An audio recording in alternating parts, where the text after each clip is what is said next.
नमस्कार भाइयों, मैं मयंक सेंगर आप सभी का स्वागत करता हूं सेंगर एग्रीकल्चर फार्म में। इस समय हम लोग हैं गुजरात में, और गुजरात में हमारे प्रिय मित्र हैं सर जी। नमस्कार। नमस्कार सर जी, आप अपना थोड़ा सा परिचय दीजिए। आप नाम, आपका गांव का नाम।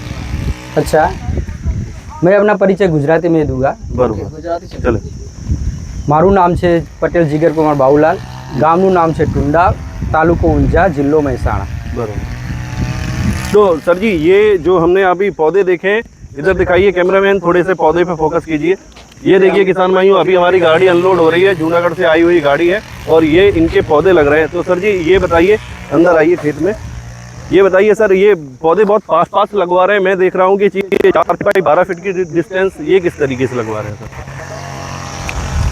આના માટે અમે 3 થી 4 ખેતરની મુલાકાત કરી છે જી, અને એ મુલાકાતમાં અમે બધાએ જોયું કે 2 છોડ વચ્ચેનું અંતર 4 ફીટ છે અને 2 લાઈન વચ્ચેનું અંતર 12 ફીટ છે।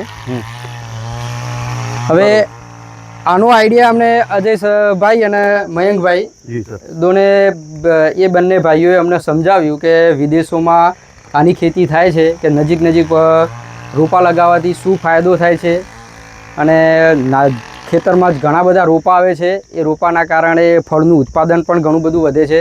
જે 12 ફૂટના ગાળે લગાવતા હતા અને 8 ફૂટના ગાળે લગાવતા હતા, એમાં આંબાના ઝાડ મોટા થતા હતા, એનું ઉત્પાદન આના કરતાં ઓછું મળતું હતું। એટલે ઝડપી ઉત્પાદન અને વધારે ઉત્પાદન લેવા માટે આ જે વિદેશોમાં લાગે છે એ રીતે 4x12ની અલ્ટ્રા હાઈ ડેન્સિટી જે પદ્ધતિ કહેવાય છે એ પદ્ધતિ પ્રમાણે અમે આજે આંબાવાડી लगाવીએ છીએ।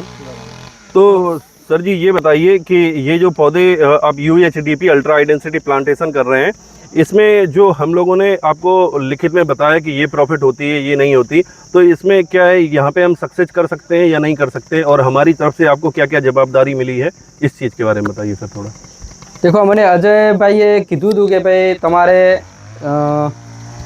जे रोपा है रोपानी अंदर 1 वर्षनी रोपानी ट्रीटमेंटनी जवाबदारी हमारी रहेशे कि भाई जूनागढ़ थी रोपा लावाना, रोपा खाड़ा करवाना, रोपा रोपवाना અને જે દવા ખાતર પાણી થાય છે 1 વર્ષ માટે કે એ બધી જવાબદારી અમારી રહેશે। 2 વર્ષ માટે અમે તમને એની જે રોપાની કોઈ કામગીરી હોય, કંઈ તકલીફ હોય તો 2 વર્ષ માટે અમે તમને મદદરૂપ થઈશું। અને જો કોઈ રોપો ફેલ જશે તો એ રોપો આપણે રિપ્લેસમેન્ટ કરી આપીશું। અને એમણે એ પણ કીધું હતું કે જો 3 વર્ષ પછી તમે જો એનું ફ્રૂટિંગ એટલે કે ફળ લેશો તો અમે ખરીદવા માટે પણ તમને કહીશું કે જે બજારમાં ભાવ ચાલે છે એ પ્રમાણે અમે અહીંયાથી જ તમારા ખેતરમાંથી જ ખરીદી જઈશું। એટલે અમને ખાતર, પાણી, દવા અને જે રોપા લગાવવામાં છે એમાં અજયભાઈએ ઘણી બધી મહેનત કરી છે અને એમને ઘણું માર્ગદર્શન આપ્યું છે। बराबर। तो सर जी, जो अपनी पहली बार मुलाकात हुआ था और जो जैसे मैंने आपको बोला कि ये काम पहले होगा, ये काम इसके बाद होगा, तो जैसे जैसे मैं बोला था वैसे वैसे काम होता जा रहा है कि नहीं होता जा रहा है? નહીં, આપણે બોલાતા જે રીતે અજયભાઈએ અમને કીધું હતું એ રીતે વારા પરથી એ રીતે જ કામ કર્યું છે। એમને પહેલાં કીધું હતું કે દવા આપણે છાંટીશું ખેતરમાં, દવાએ અમને આપી દીધી હતી, એ છાંટી દીધી। પછી ખેડાઈ અને એમને કીધું કે ભાઈ ખાડા કરી દઈશું, તો ખાડાએ થઈ ગયા છે એમના માપ પ્રમાણે 4x12 પ્રમાણે। અને એમને કીધું જૂનાગઢથી આપણે 5-5.5 ફૂટના રોપા લાવીશું, તો એ પ્રમાણે હાઈટ પ્રમાણે રોપા પણ આવી ગયા છે અને એ પ્રમાણે એ મજૂરો જોડે કામ કરી અને લગાવી પણ રહ્યા છે। बराबर। तो किसान भाइयों से क्या कहना चाहोगे? जो किसान भाई वीडियो देख रहे हैं उनसे क्या कहना होगा आपका? હું કહેવાનું માગીશ કે ભાઈ અત્યારે આ જે અલ્ટ્રા હાઈ ડેન્સિટી પ્લાન્ટેશન ચાલે છે એ પ્રમાણે તમારે પણ વધારે ફળનું ઉત્પાદન કરવા માટે તમારે પણ આ પદ્ધતિથી રોપા લગાવવા જોઈએ અને બાગબાની કરવી જોઈએ। बराबर। थैंक यू सर जी। भारत माता की जय, जय जवान जय किसान। सर जी बहुत अच्छा लगा आपसे। थैंक यू, आभार।